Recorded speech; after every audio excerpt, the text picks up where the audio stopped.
20 years of success leading digital transformations, including senior technology roles with leading organizations like TD Bank, BMO, and Deloitte.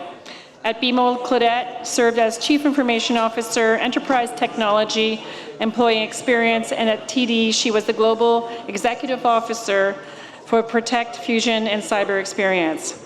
Claudette is Vice Chair of Mars Discovery District, founder of the Black Arts Innovation Expo, and Chair of the Coalition Innovation Leaders Against Racism, a group committed to breaking down systemic barriers.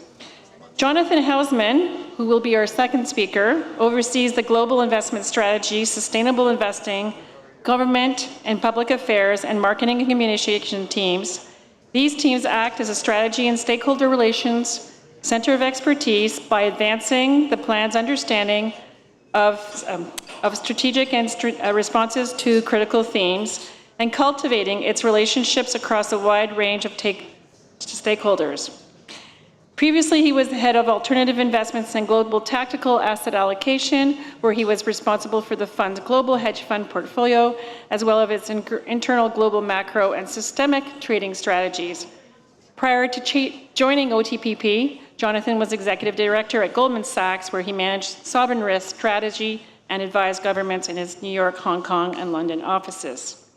So welcome to you both. Claudette and Jonathan will each deliver a TEDx-style talk.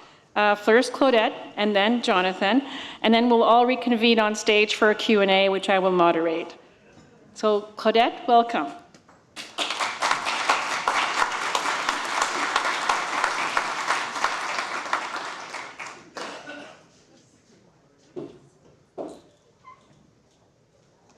Hey, good afternoon, everyone. First of all, thank you so much for the invitation, Sonia, and to your Global Risk Institute team. Today I'm here to share with you a message about protecting against threats while remaining competitive. While none of us have a crystal ball, it is our job as leaders to design resilient solutions that protect our organizations, our customers, and protect the future. It is my view that to understand what is in front of us, we absolutely must look forward, but we also have to look back. So we're going back to 1817. So just think about what was going on in 1817. Protection of banks is not new, transformation is not new, and yet here we are, all trying to find our way in new spaces and new territories. So this is when Canada opened its first bank, as we know, Bank of Montreal. We were there for the purpose of helping merchants. That was really the intent. And when we think about what innovation was back then, well, the first big one was that it was the first issue of paper currency. The goal was to enable businesses, to empower communities, and to build trust. So how do we protect in those early days? I call it my 4S approach. And so a few things I want to bring to your attention is that reputation really mattered. You know, your family name, your standing, your lineage, your habits were known by the people on the front lines. It was the paper economy, and then how we did business, well, it was a handshake. It was a signature. So the 4S that I like to speak about, you know, you had that teller, maybe it was Sally.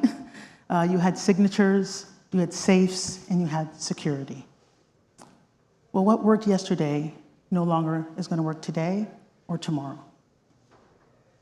That security I spoke about, it could be guns, it could be guards, it could be gates, but those aren't the things that are going to protect us today. So the new Sally that I want to introduce you today, the one that knows your name, knows your habits, understands your patterns, the new Sally I'm talking about is artificial intelligence.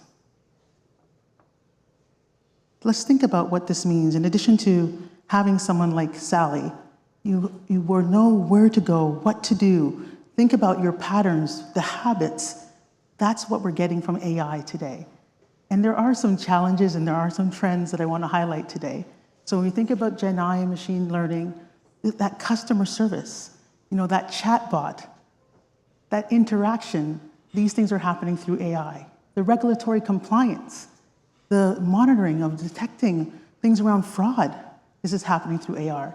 The personalization of your products and services, this is happening through AI. One of the big projects I worked on was a leads generation So knowing a little bit about me, I got things that were timely and appropriate, powered by AI.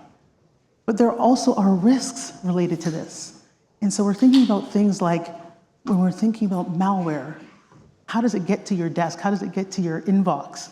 Well, this is happening through AI as well. So there's no more take a look at the grammar, and if you see something wrong, well, that's the way you catch it, or maybe there's a spelling error. Well, you just run it, just put a prompt in ChatGPT and say, write a malware or a phishing email that someone like Sonia Baxendale will be able to click on in 2 minutes, and it will tailor something, and there won't be a spelling error.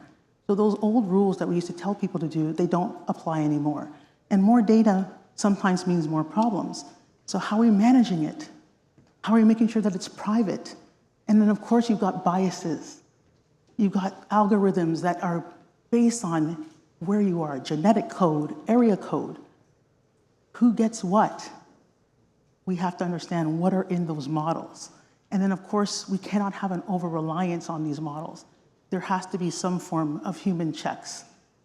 So if we think about how other FIs are using artificial intelligence, certainly predictive analytics come into fold. We're seeing natural language processing, image analysis. So even in our platform, in 4 minutes with my Protexxa platform, we can find anybody's face online. We search the surface web, the deep web, and the dark web, and this is all happening as a result of AI. And so if you're going to go down these paths, like I know many of your organizations are, make sure you're doing it for a reason. Make sure there's value. What are the KPIs? What are you trying to achieve? Is it about an ROI? Is it about contributing to your strategic goals? Is it something for customer or stakeholder satisfaction? Really, really important that you look at those things. So I just talked to you about the new AI, the new Sally. Well, there's a new safe in town. Anybody want to guess what that might be? Nobody in this room? Okay, your new safe is quantum computers. This is what's protecting all of our data and our assets, and we're thinking about how machines talk to one another. And we know that when quantum computers are real, this is going to break all encryption as we know it, so that RSA token that we're all relying on to do things for us, these things will no longer work. We're going to have to protect things in a different way. So I ask people, who has quantum-resistant computing on their investment plan? Who's actively working in these spaces? 10 years ago, if I told you you need prompt engineers, you probably would say, what's a prompt engineer? Well, what are the new roles that you need to work in a quantum-resistant environment? So some of the trends that we're trying to see or we're learning about is protection from unauthorized access, which means enhanced fraud detection at speed. We're looking at things like accelerated transaction. I call it the OG straight-through processing. And no digital latency. These are the things that we're focusing on. Looking at data privacy with quantum encryption, and lastly, the networks. So the network of how things went, maybe it was the armored car in the past. Well, now we have to think about what is a network that's securely transferring that data. And so some of the risks are there will be cryptographic vulnerabilities that we all have to address. This is real for all of us. There'll be new regulatory scrutiny. What's the new framework you're going to be measured to? Elevated security costs. So there's new hardware, new software, new people, new talent that you have to have as a result of this. And so who has the dollars in the budget for all this newness? And what goes away and what stays? And so there will be transitional pain and there will be some disruption, but we have to be ready, because this gives you a view of what other countries are doing and who's leading the way and who's making the investment. So it might seem like it's far away, but in reality, for many other places in the world, you're doubling down on this technology and making the investment. So 1, where's everybody else? 2, where are we? And whenever I put the slide up, I say to people, what country you're from? Do you see your country here? You might not like our position, but we're on the board. So you've met the new Sally. You've met the new safe. What is the new signature? The new signature is biosensing. So how you might know that is you look at your phone and, hey, it knows your face or maybe your fingerprint, and this is a reality of how we're going to work. But imagine using this technology to be able to say, hey, the heart rate of Claudette is high.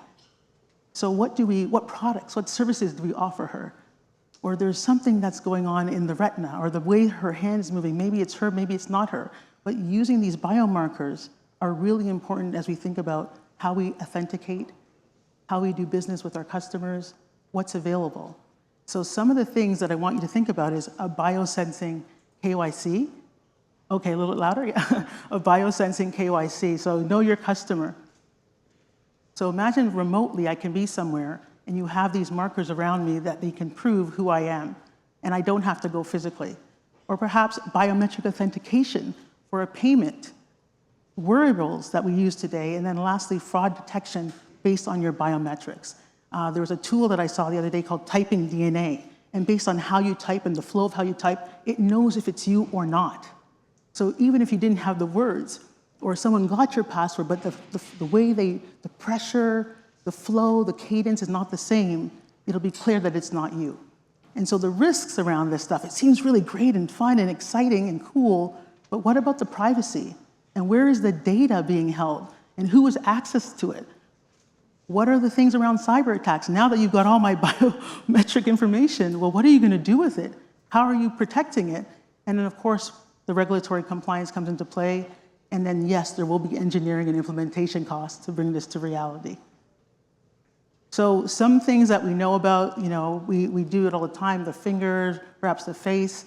But have you seen your ear shape being used?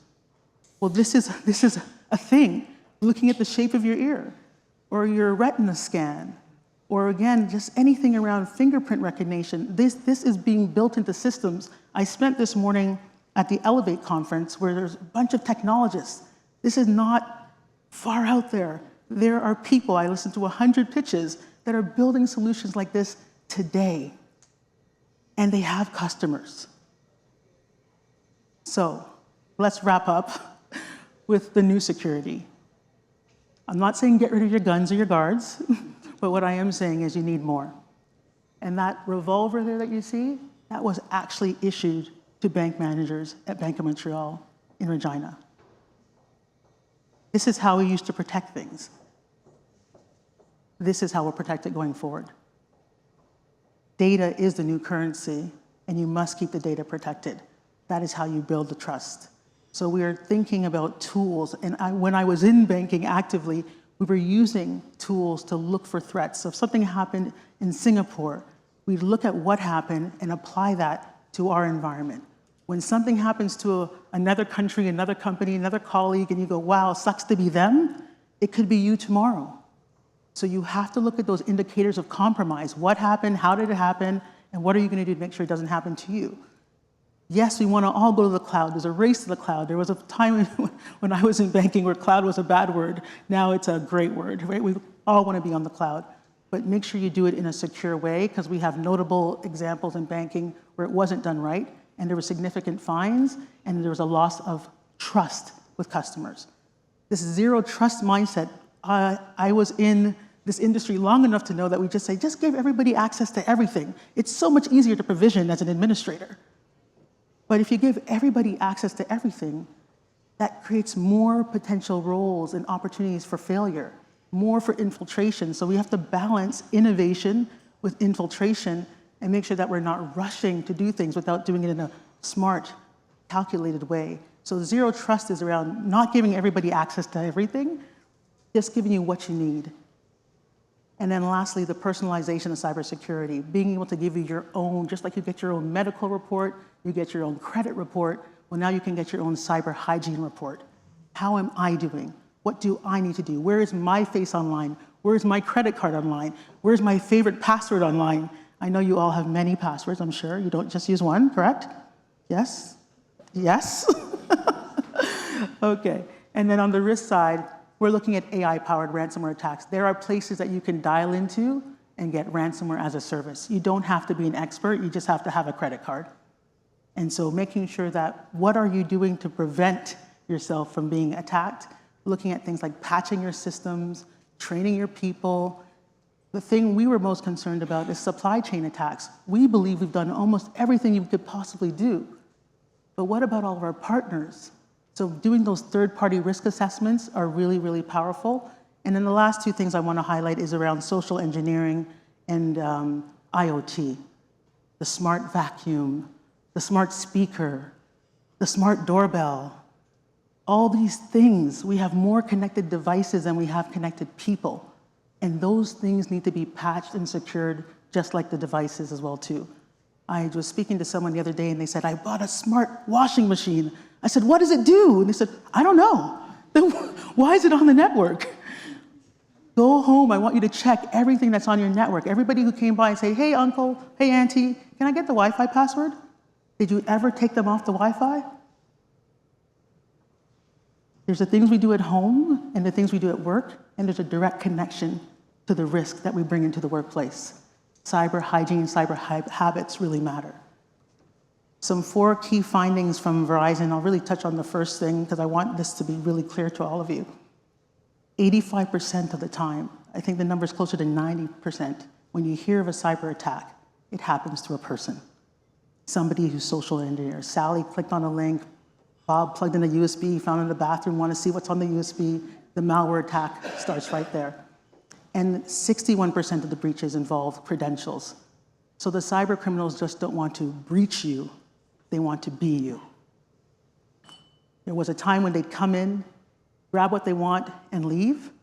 Now we're seeing double extortion, triple extortion, dripping the information. Really, really powerful stuff. The people of your organizations, please invest the time in them because it does matter, because the majority of the activity we're seeing are coming through your people. So things that I've already talked about, business email compromise, and you're like, oh my gosh, all this cyber stuff is so expensive. You can put a banner that says this is from an external source. It can be done in a day. And that's how you'll know. So even if it does say it came from Claudette McGowan, the banner will say this note is from somebody external to the organization. That's a cheap and cheerful solution you can put in and not fall for things like business email compromise. Patching your systems, I mentioned that already. Turning on multi-factor authentication. So even if the password does get disclosed, they won't get through. They'll get through maybe the first door, but they won't get through the second door. So the anatomy of the attack is the most interesting thing for me as a cyber professional. I want to know what happened, why it happened, and how to prevent it from ever happening again. So a couple of predictions in the banking industry, again, just coming from a technology conference where I saw what people are building, I wanted to share with you that I believe in the near future, we'll see things like quantum-assisted social lending, which is peer-to-peer. And there are systems being built right now that say, we don't necessarily need to work with the folks that are in this room. We can create things without them. These are being built today. Implant banking. What's implant banking? Well, putting a microchip under the skin. Well, who would want to do something like that? Well, it's happening, and there's a company in Sweden that is doing that today, and there's people lining up to get the microchip installed. And that is being used for payments, for RFID, approvals, authorizations. It is very, very real. And generationally, go and talk to your kids, talk to your grandkids, and they'll be like, that's cool, yeah, why not? So what we think in this room may not be when people were born knowing that this is an opportunity, or a parent saying, yeah, this is cool. You can see the whole world shift. Are we ready for that? And then, of course, humanless branches, which we've heard of for some time. This is not humanless banks. It's the branches, not the way we know them today. But if you go back to that picture I showed you about the AI, it could be someone coming in and interacting with something through voice, through video, through microchip. Anything is possible. So the time to prepare for the future is now. And our race to be connected is really important. But what I invite you all to think about is with all this innovation, with all this change, I want you to be connected. But most importantly, I want you to also be protected. Thank you.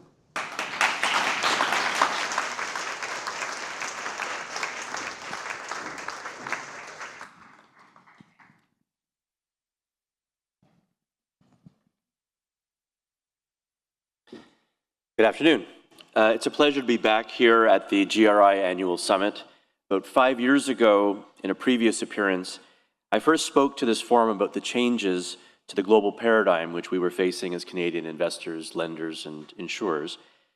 A moment where we were moving towards global fragmentation, the ending of hyper-globalization, and the acceleration of the climate crisis. It's sobering to reflect on how interceding events have broadened and deepened this transformation. Indeed, we are now fully immersed in what more complex and uncertain environment we have that is now disrupted by the return of geopolitical competition, economic inequality, populism, a very clear and present effect of the climate crisis, and exponential technological advancement that we just heard about a few seconds ago. These defining trends are not exactly breaking news, I realize. We are all now living with them, talking about them every day. They are the tectonic forces that affect our lives and our businesses. They occupy our boards, our C-suites, and in particular preoccupy strategists like myself, as today's conference agenda seems to imply. But we are not entirely in the dark.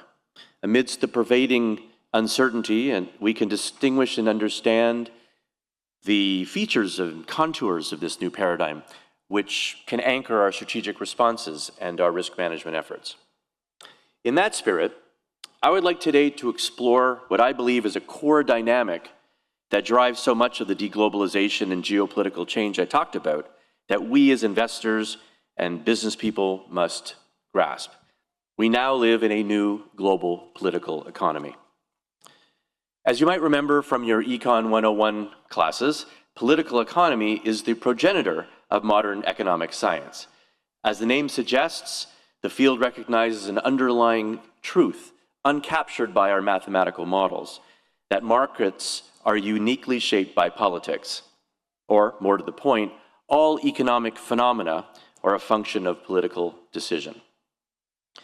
By capturing this critical nuance, political economy is the best lens through which to view our present investing reality, and in which that return to great power competition centered on the US and China that is unraveling and reshaping our previous hyper-globalized world can best be understood.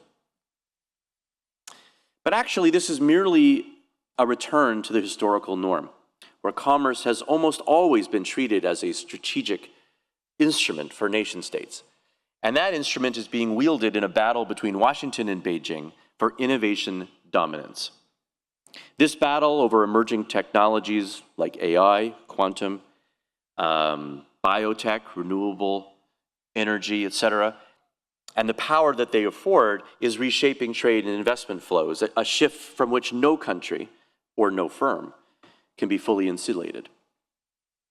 I'll take the next few minutes now to retrace the path that led us to this point, and then explore its dimensions in a bit more depth before concluding with some thoughts about the implications for Canada. First, to the journey we've taken to this point.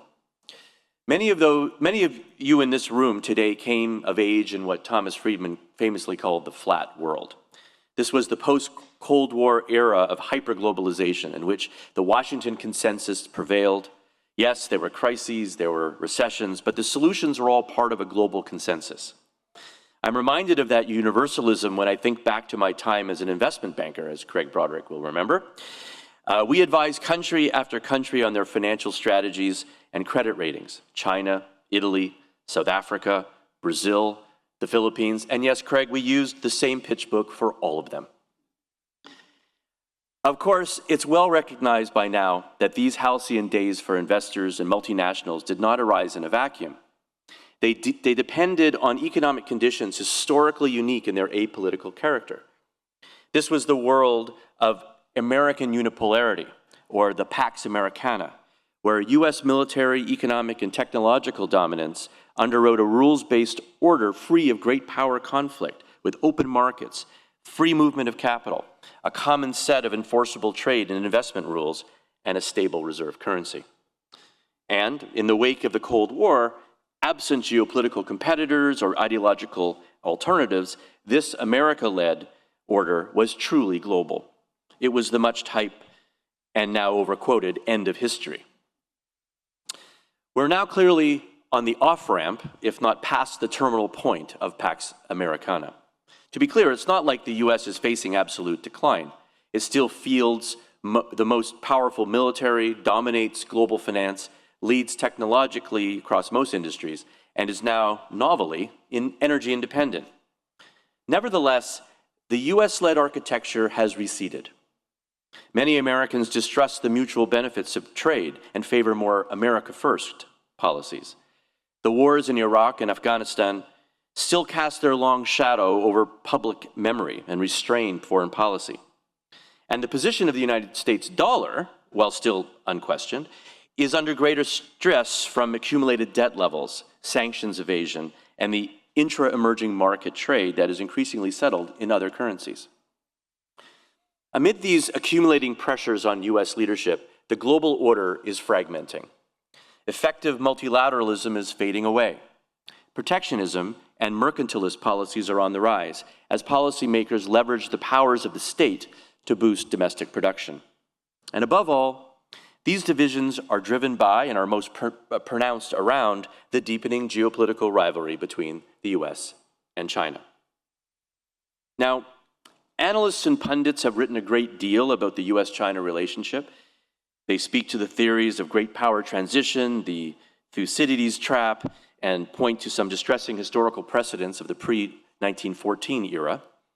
And these academic approaches do shed some light on contemporary challenges, but every historical analogy has its limits, and it does here too. I think we must recognize the uniqueness of the US-China relationship and that competition today.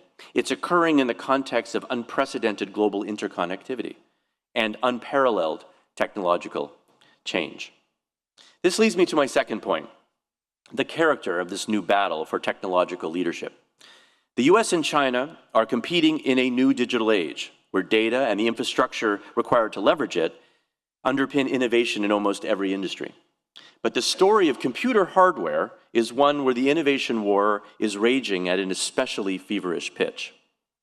As the author Chris Miller reminded us in his book, Chip War, the modern economy doesn't just run on oil, it runs on silicon. Semiconductors are the lifeblood of the information age, from the mobile phones in your pocket to the AI models that will transform how we do business. They are foundational to the energy transition, to the life science revolution, to so many changes that we see around us. Most critically, chips are also a key resource for modern militaries. They are in multi-million-dollar fighter jets and the low-cost drones that have been used so pervasively in recent years.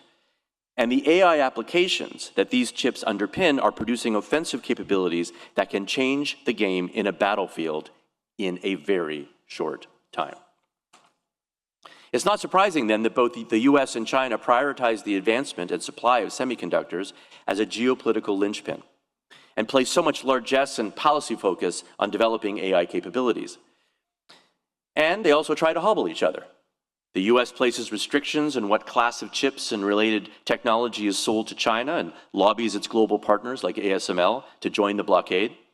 And China leverages its near monopoly of rare earths like germanium to push back on the US. Of course, the supply chain for chips is global and highly complex with a giant choke point in Taiwan. It grew organically through specialization and comparative advantage, but also deliberately through government intervention. As the geopolitical vulnerabilities of the supply chain are cast into sharper relief, both American and Chinese policymakers are doubling down on using the full force of the power of the state to disrupt and recast production networks for national security purposes. Politics is truly reshaping the market in its image. In China, this isn't necessarily a U-turn. We're talking about a centralized economy with an established and dominant role for the state. However, it has meant some retrenchment from the reform and opening path set forth by Deng Xiaoping. It's involved a re-emphasis on state-owned enterprises and the leveraging of state-controlled finance to drive the industrial production and innovation as a strategic priority. This has come at the expense of the development of a consumer-led economy, but the government believes that its ability to marshal materials, energy, human capital will in the end be decisive. This effort has not only included semiconductors and AI, but value chains across emerging technologies like green tech, EVs, biomedicine, aerospace. These policies are not only intended to cement China's leadership in innovation and its position as the world's dominant trading nation, but to decrease its dependence on foreign sources of knowledge, components, and finance. These policies are also informed by a strategic view that through technological dominance, China can achieve geopolitical primacy without direct military conflict, just as they think the US did through its unrivaled tech dominance over the last 40 years. It's not working out that way. However, with an incentive structure that encourages local governments to outproduce each other, these policies create mass overcapacity across a large range of goods.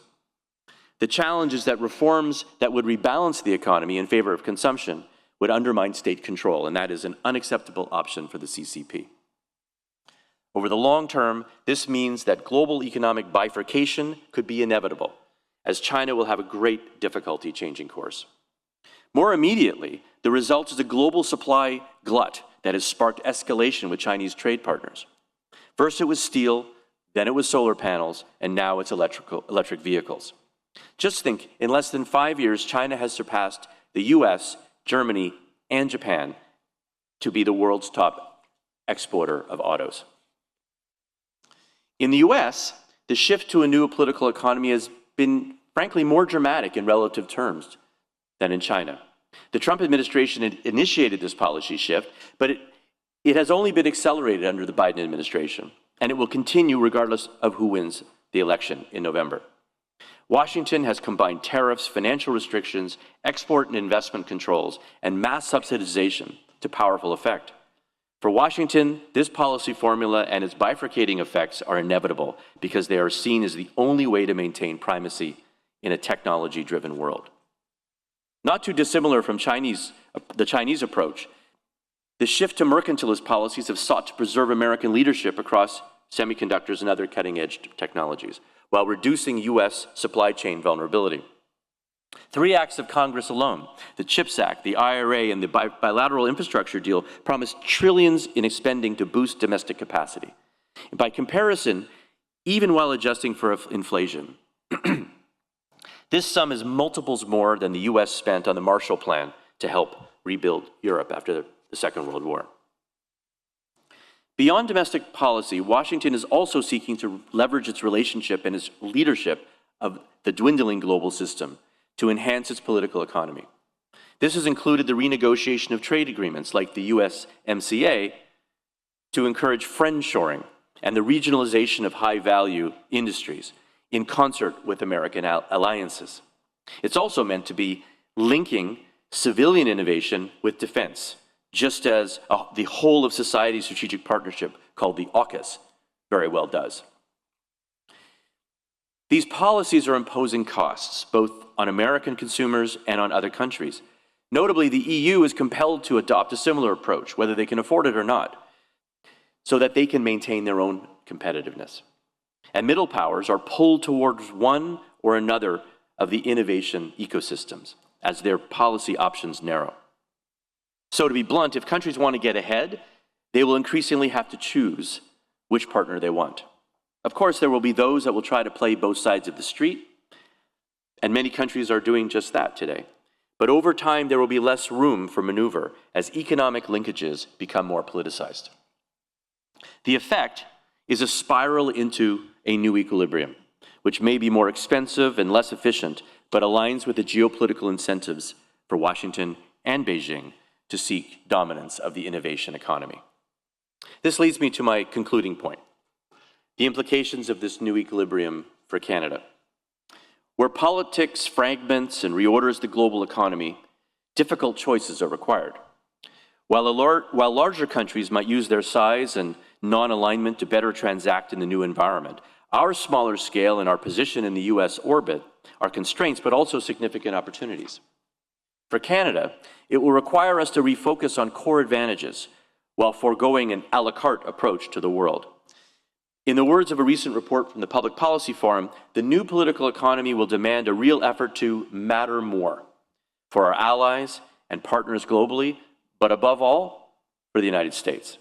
It will require us to find new opportunities for stronger collective security, which also means meeting our obligations under NATO, and for shared economic benefit as part of a new regionalized global economic model. We will also need to develop the speed and flexibility at home to deliver on these priorities.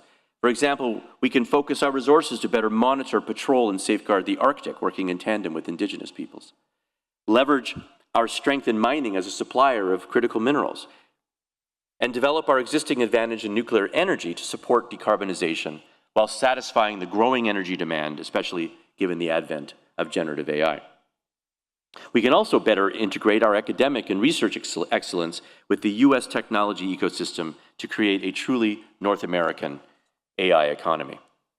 For us as financial players, Canada's place in this new environment presents exciting opportunities to invest in and facilitate economic partnerships that support a Matter More agenda. But to capture these opportunities, we all must focus on building more global awareness and strategic capacity. At Ontario Teachers, we've sought to achieve these objectives through the pillars of prepare, act, and innovate. Now, my colleague Catherine spoke earlier today about how we're grappling with this new global complexity as risk managers. At a more strategic level, this formula is the one we employ to make our way forward. So, prepare. We prepare for the world that is forming around us by developing specialized capabilities internally to analyze the business environment and integrate those insights into the investing process. Meanwhile, shocks are so pervasive in the present global system, so much so that we conduct extensive scenario analysis around a handful of those shocks that could upend our business. This helps us build the institutional musculature needed to maintain composure amid crises. One of the greatest risks to global organizations today is becoming immobilized due to unfamiliar conditions. So we translate our knowledge of the business environment into those very insights on those global themes to assure that we can act in the marketplace with focus and conviction while remaining agile enough to pivot to where the conditions are really good. Admittedly, this is a very hard thing to do, and we have only begun to try to get this right. Finally, we continually seek to innovate our capabilities to better secure the talent, the partnerships, the risk management, and execution needed to succeed. This means rethinking the skills that are actually needed to navigate the investing environment, whether that is greater breadth and depth in business and social sciences, or ensuring our investors are more literate in the technologies of the future. It also means that as an organization, we will have to make some tough trade-offs between placing focus on what we know now and what we may need to know going forward to perform. To conclude, while prepare, act, and innovate is our approach, I would suggest that all organizations need to reflect on how to best develop their strategic capacity, one that is fit for the new business paradigm. Whatever path you take, elevating strategy is becoming table stakes as we navigate through the growing uncertainty around us. Thank you.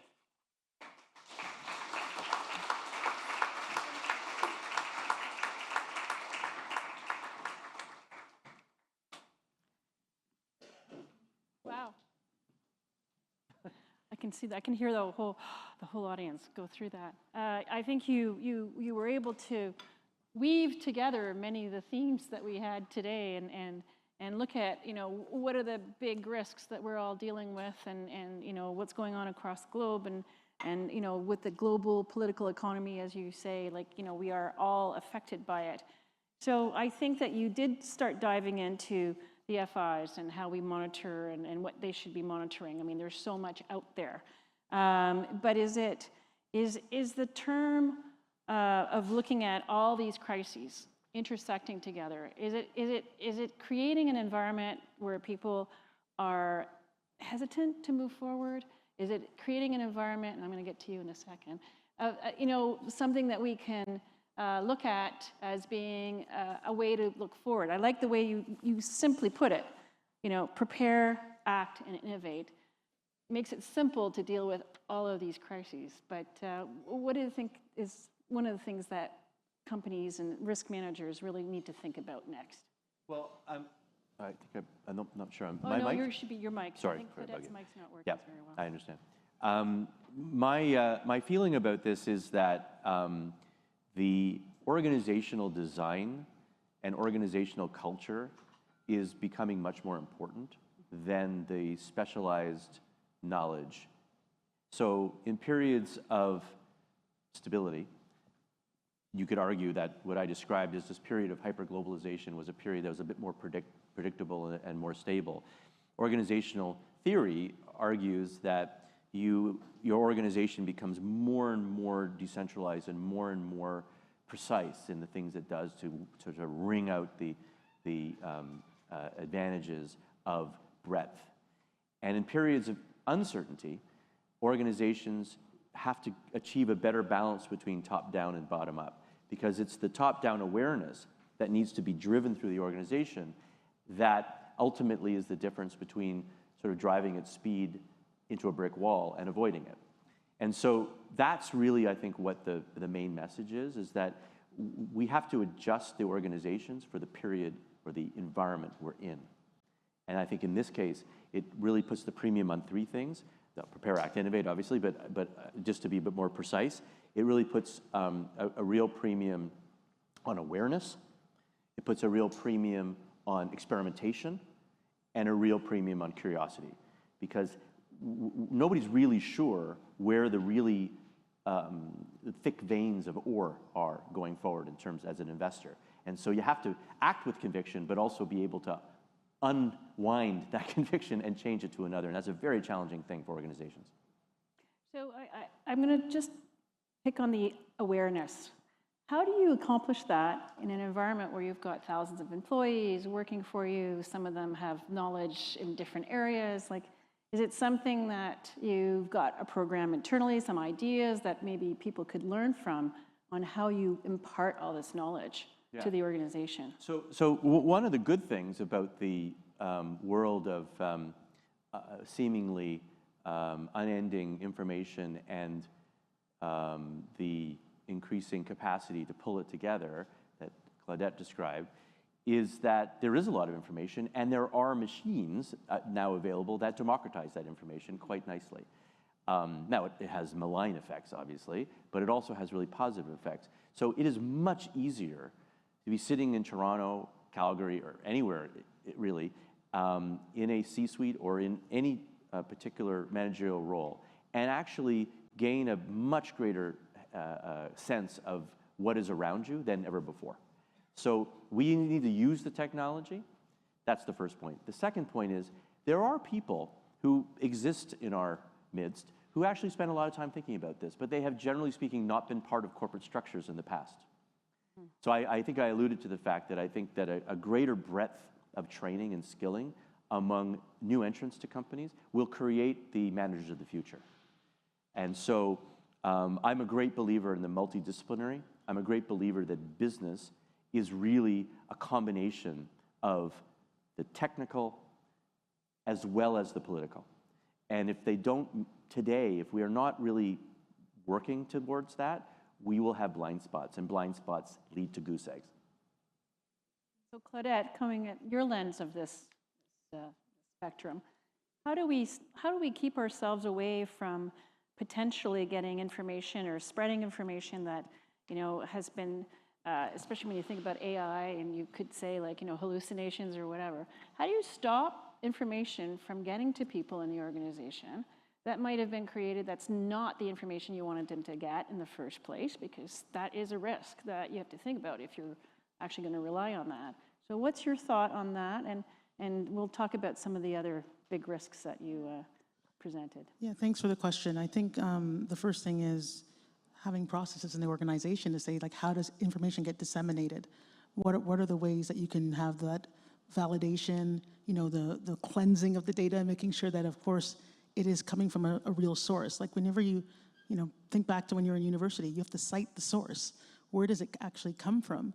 And making sure that people understand these are the trusted and credible places where you get information from, and these perhaps aren't. And we have seen organizations where there's filtration, like technology is being used to say, stream these things to these places. So there has to be some kind of vetting and validation. I talked about that human in the loop sometimes, or building that into your models as well too. So we want information fast, but we also want to know that it has high value as well too, and high quality.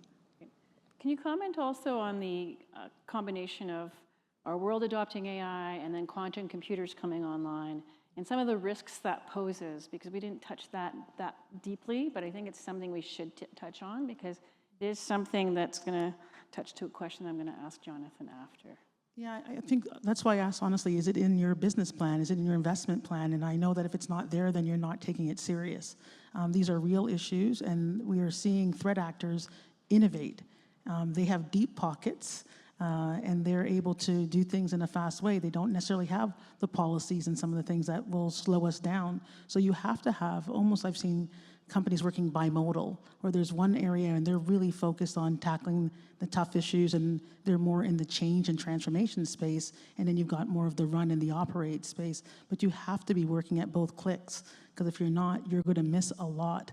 And we're seeing businesses that don't exist anymore because they didn't take action when they should have. So when you go back to the model that you highlighted, you have to know what's going on. You have to take that plan, you've got to take some action. And if you're doing nothing, it could be disrupting where you want to be in the future. So look at your organization and say, do we have folks who are focused on this? Is this part of our business plan? And how do we measure success? I'm going to ask you both the same question, but you're going to answer it, I know, from two different angles, because it's a question that came from the audience. What do you view as the greatest vulnerability to the Canadian economy in the US-China competition? So I'm going to ask Jonathan to go first and Claudette second. The greatest vulnerability is probably that we don't seize the opportunity. That's the biggest vulnerability. And we as a country, I think, have to have a bit of a mindset shift in terms of what the expectations of our American partners might be, given this evolving battle for innovation power. The good news is that we have lots to offer. Actually, there's only one country in the new canon of foreign policy making in the United States. Was initiated in 2017.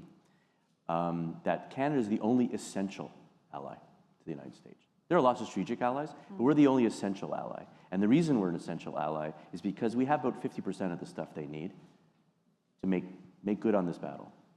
So we have an opportunity. We just have to seize it. Okay, thanks. Claudette? Yeah, no, I love that answer, because it really is about intention, and what are we focused on. So if I ask everyone in the room, what are the big three things that we're doing in Canada?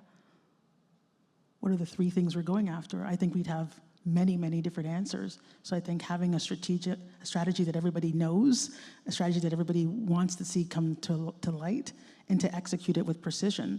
I don't think we have that clear mandate, and I think you do see that in other jurisdictions, other countries. And I guess the last thing I'd really say is, how are we investing to win? And you look at the chart that I showed around artificial intelligence, and I don't say we have the economy to invest the same way that we're seeing some of those other counterparts, but could we and should we be doing more? And I think the answer is yes. Claudette, can you talk to us, this is a direct question, about the consumer lending, that you mentioned there, and that would be an innovative, it'd be an innovative, but different than our current model. Tell us a little bit more about what you heard there. So around the peer-to-peer, and so we have, I just come back from Chicago, another incubator, 1871. There are startups and scale-ups that are innovating on ways to do things faster, to remove intermediaries. We've heard this on the blockchain and different things that are going on. And so there's this view of, are we working at odds, or can we be partnering with some of those startups that are building things and incorporated this into our systems? But you are seeing an interest in how to approach lending in different ways. And I think people are getting very creative around these solutions. And we're seeing, I see generational shifts. Just people asking, like, do we need university anymore? Do we need banks anymore? These are real questions that are happening in rooms. And I think it's important for us to partner with some of those innovators, because they are trying to create the future. Can you both comment on the crypto economy that's around the world? So in other words, talk about cryptocurrency, how that's grown, what your thoughts are on that you can be as blunt as you want to be. Well, maybe not so blunt, but okay. So my thoughts are that there is very little patience, I think, among central bankers to have cryptocurrencies grow beyond a minor portion of monetary transactions. And I think that's because there is a tipping point where you lose control. And I think as long as that consensus continues, crypto will be a thing, but it will not be the main thing. The second point I would make is that the central banks and governments more generally do have the main levers to ensure that occurs, which are mostly of the on-ramps and off-ramps from the crypto world are essentially bank-driven, so meaning central bank-driven. So I think that this will be a phenomenon that will be with us for a long time, but I think some of the more ideological drivers of why people think that crypto is going to become dominant, I think sort of suffer from some of the realities of that we live in constituted governments that wish to maintain control over monetary affairs. The final thing I would say is that the argument that currencies should be more electronic than they are is extremely well received and well made, but the truth is that most currencies are moving towards an electronic profile anyway, like the euro, for example. It's the largest cryptocurrency in the world, you could argue. It is really, there's very little cash, and in China, basically zero cash. So that's, I think, the trajectory. Yeah, the only thing else I could offer is just that in the world of innovators and creators, they believe this will be the way we do business. And I don't think it's going to happen this year or 5 years from now, but I do think you're going to see some shifts. And again, when people are trying to disrupt existing models, they're going to find ways to innovate around it. So again, I talked about that first currency of the paper, and now we both agree that electronic is the way it's going to go. What's version 3? And so I think we shouldn't fight progress. I think we should push for progress and do it in a collaborative way. But in the rooms that I'm in, crypto is the standard, and it's fast and it's growing. And I know there's regulation, there's good reasons to challenge it, but there's folks that's the only way they're going. And I'm working with individuals who are working in countries now and converting things that we do in a very standard way on blockchain, pure crypto, whether it's our health charts. This is the way we're going. So payer, provider, patient, all this on the blockchain, completely removing the way that we do things today. So I just go back to models and just say that this is a model that will be disrupted. Maybe not in our lifetime, but it will be disrupted. So we only have time for one more question because our time went quite quickly. But what would you each do, or what would be the one thing that you would make sure that we could leverage from the point of view of where you came from, of the risks into an opportunity in the next 5 years, for example? These big, you've got a lot of cyber risks that you talked about, AI as being an area that we should be concerned about, socioeconomic, geopolitical risks, those types of things. Where could we turn that into opportunity for the Canadian economy? I'll start with you, Claudette, and I'll end with Jonathan. Well, I think we've said a lot around the productivity challenge that we have in the country today. And when you look at things like OECD, where do we fit? What is the trajectory that we're on? I think we have to collaborate, we have to innovate. I always think about how does change really happen? Certainly it happens through education. How do we get people more quantum literate, more AI literate, more cyber literate? That's really key. I believe that it also happens through innovation, right? And what I call international collaboration. There's no one country that's going to win on their own. And so there's a few lenses that we have to look at, but the education piece is big. When I go back to why we struggle with what we struggle with, is how much do we know? How much do we have knowledge? When I go back to cyber and I ask people on a scale of 0 to 10, how confident are you and how confident is your organization? I have not met the human who said 10. Thank you. Jonathan? I think the real opportunity and you did phrase it as being for Canada, so I'll stick directly to that, is really to start thinking in a more regional frame. So I'm of the belief that what I described as hyperglobalization is now going to settle into a much more regionalized economic integration. And I think we have some of the foundations for that in the USMCA, or CUSMA as we call it. But there's Mach 2, Mach 3, and Mach 4 that we just have to start imagining, and those